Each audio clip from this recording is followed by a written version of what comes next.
Que batismo pode me salvar? Segunda parte. Comentário de Mari Persona. Mortificado na verdade para levar-nos a Deus. Mortificado na verdade na carne, mas vivificado pelo Espírito. E agora continua uma passagem que também costuma ser mal interpretada. Eu vou só passar rapidamente por ela, para esclarecer isso, porque fala que no qual o Espírito, vivificado pelo Espírito, que é o Espírito Santo, o Espírito de Cristo, no qual o Espírito foi também e pregou aos espíritos em prisão, os quais no outro tempo foram rebeldes quando a longanimidade de Deus esperava nos dias de Noé, enquanto se preparava a arca, na qual poucas, isto é, 8 almas se salvaram pela água. Essa passagem também vamos chamar assim, a passagem é vítima de muitas confusões, porque as pessoas simplesmente destroçam essa passagem, confundindo isso e achando que Cristo morreu e foi pregar aos mortos, condenados, antes de subir ao céu. Mas se ele fizesse isso, ele teria mentido para o ladrão na cruz, quando ele falou assim: hoje estarás comigo no paraíso. Ou seja, ele morreu ali, o corpo dele foi sepultado, mas o seu espírito subiu para Deus, para o paraíso. E aí lá ele se encontrou com aquele malfeitor que havia sido crucificado. Porque se não fosse isso, ele teria mentido para o malfeitor, enganou o malfeitor. Se ele tivesse saído da cruz para ir pregar para espíritos em prisão, espíritos no Hades, espíritos de pessoas que morreram na desobediência, sem crer. Percebe? Agora também seria inócuo.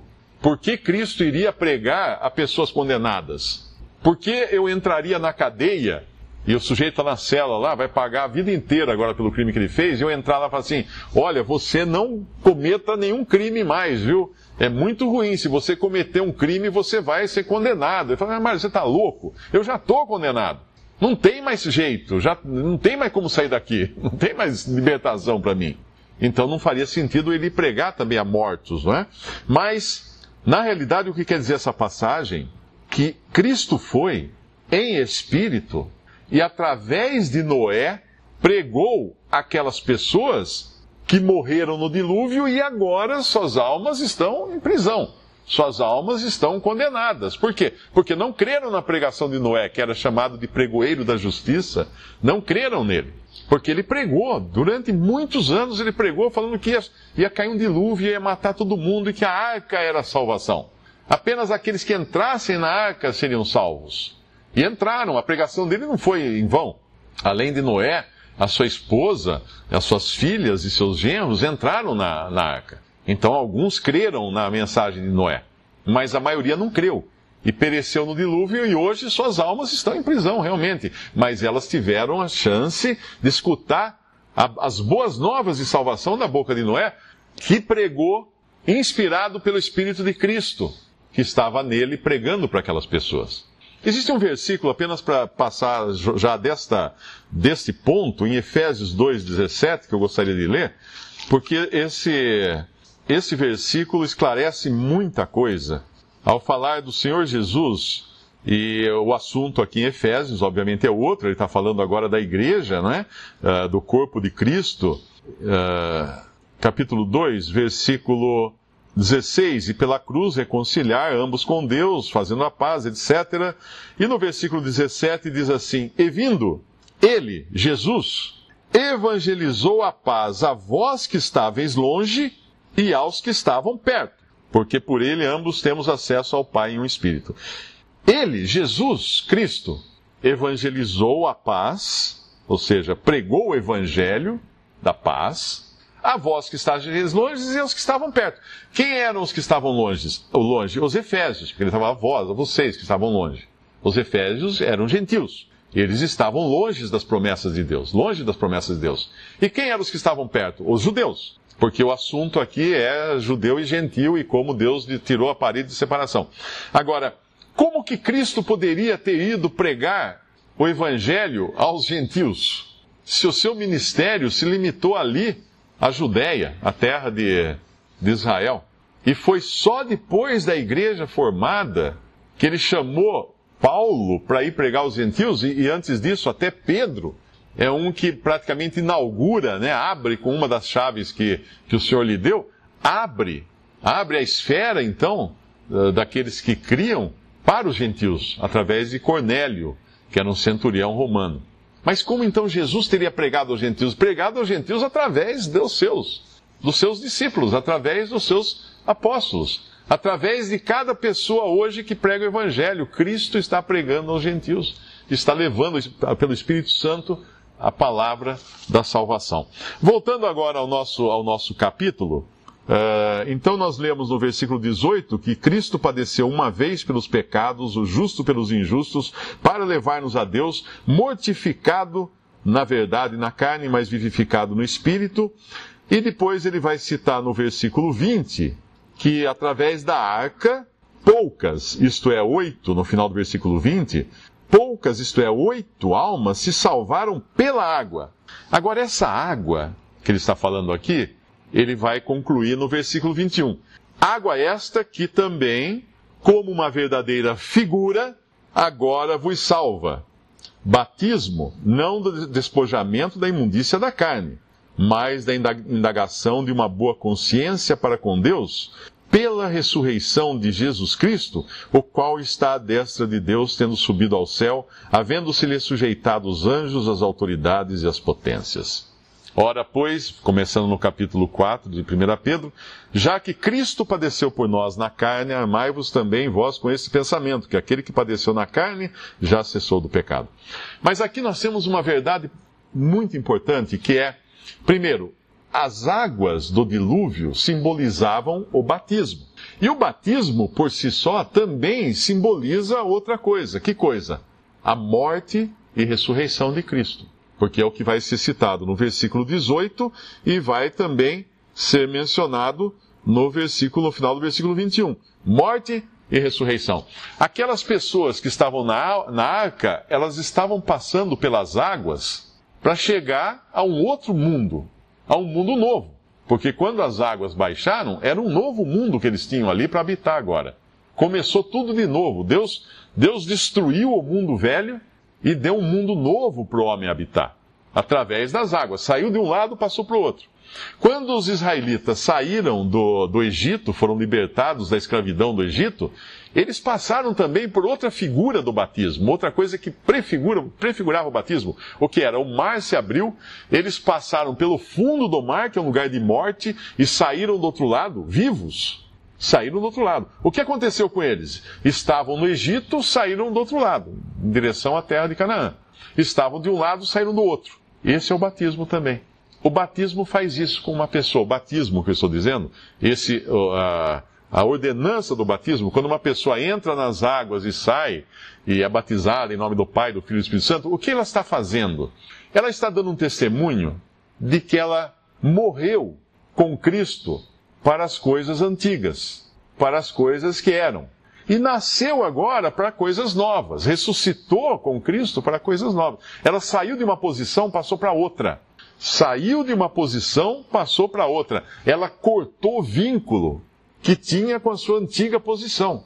Os israelitas, quando passaram pelo Mar Vermelho, eles cortaram o vínculo que eles tinham com o Egito. Ali acabou a ligação que eles tinham com o Egito.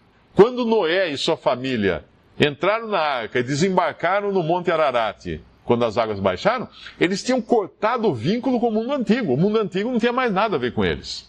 Quando uma pessoa passa pelas águas do batismo, ela está testemunhando que ela cortou o vínculo com o que ela era e com o que ela vivia e com a geração dela, com todas as coisas, e passou para uma nova esfera agora, que é a esfera de cristão.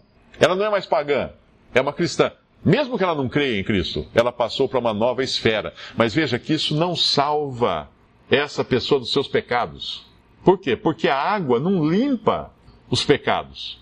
O versículo 21, ele vai falar batismo não do despojamento da imundícia da carne. Por quê? Porque os judeus, eles tinham batismos também. Os sacerdotes, para exercer o seu ofício, precisavam ser lavados. Existiam lavações ou lavagens nos rituais judaicos. João Batista batizou pessoas para arrependimento. Não era um batismo cristão. Aqueles que foram batizados por João Batista, e lá em Atos, mais adiante, se convertem a Cristo, precisaram ser batizados novamente. Um batismo cristão. Porque o batismo de João Batista era um outro batismo, tinha uma outra relação, tinha outro significado. Mas o batismo cristão, então, tira a pessoa de um lado e passa para outro. Mas não salva. Não é esse batismo que salva, é outro batismo que salva. E nós vamos falar desse batismo que realmente salva. Tira a pessoa de um lado e passa para outro, o batismo cristão. Isso é tão evidente, nós não percebemos muito isso na nossa sociedade cristianizada. Uma pessoa que é batizada, ninguém está nem aí. Ah, ele foi batizado, ah, que bonito, muito bem, bom para ele.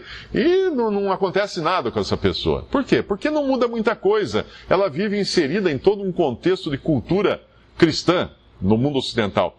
Mas pega um muçulmano, uma vez eu correspondi com um muçulmano convertido, tem a história dele, inclusive, no site Histórias de Verdade. E ele contou que entre os muçulmanos, você pode até ler a Bíblia, você pode até assistir alguma coisa de cristãos e tal, que a família não vai gostar muito, vai dar bronca em você e tal, mas não se batize. Porque no momento em que você passa pelo batismo, você é expulso de casa. Porque o muçulmano sabe que você acabou de cortar os vínculos com o islamismo. E a mesma coisa acontece no hinduísmo, na Índia. Há poucos anos atrás, uma irmã em Cristo foi morta pelo próprio esposo, porque ela se batizou e ela queria crer em Cristo, ela se recusava a oferecer as oferendas para os deuses hindus, o marido matou. E também um irmão em Cristo, um jovem que se converteu a Cristo, foi batizado, passou a professar a fé em Cristo, foi morto pelo seu próprio irmão, que inclusive pôs fogo na casa para não deixar mais nada do que era o seu irmão. Porque ele entendeu que é o seguinte, meu irmão cortou o vínculo com o hinduísmo, mudou de lado, agora não está mais, não tem volta. Essa é a importância dessa mudança, mas é uma mudança ainda aqui. Quando tem uma passagem em Atos 2, versículo 40, quando foram batizadas as primeiras pessoas, já como igreja, né, como corpo de Cristo, tem um versículo que explica bem o que o batismo faz. O batismo não salva, como eu falei, não salva dos pecados, né, não salva eternamente a alma, mas ele salva num certo sentido. E é isso que fala lá em Atos capítulo 2, versículo 40. Pedro, quando prega, ele termina o seu discurso, a sua pregação, dizendo no versículo 40... E com muitas outras palavras, isto testificava e os exortava, dizendo: salvai-vos desta geração perversa, de sorte que foram batizados os que de bom grado receberam a sua palavra, e naquele dia agregaram-se quase 3.000 almas. Salvai-vos desta geração perversa.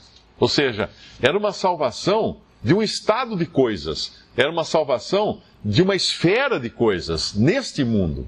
Não tinha nada a ver com o mundo espiritual, com a salvação eterna.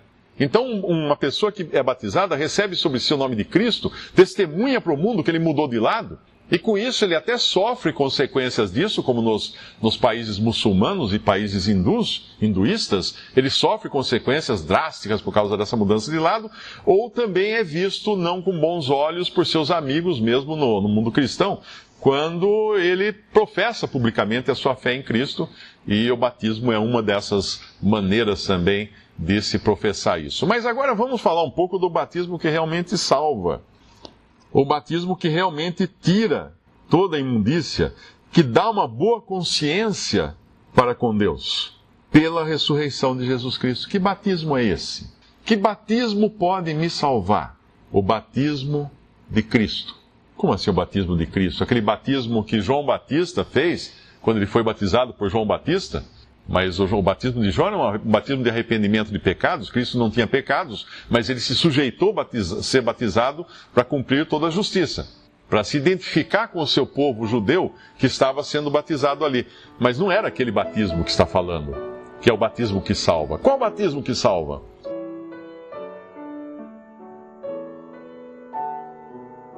Visite Respondi.com.br.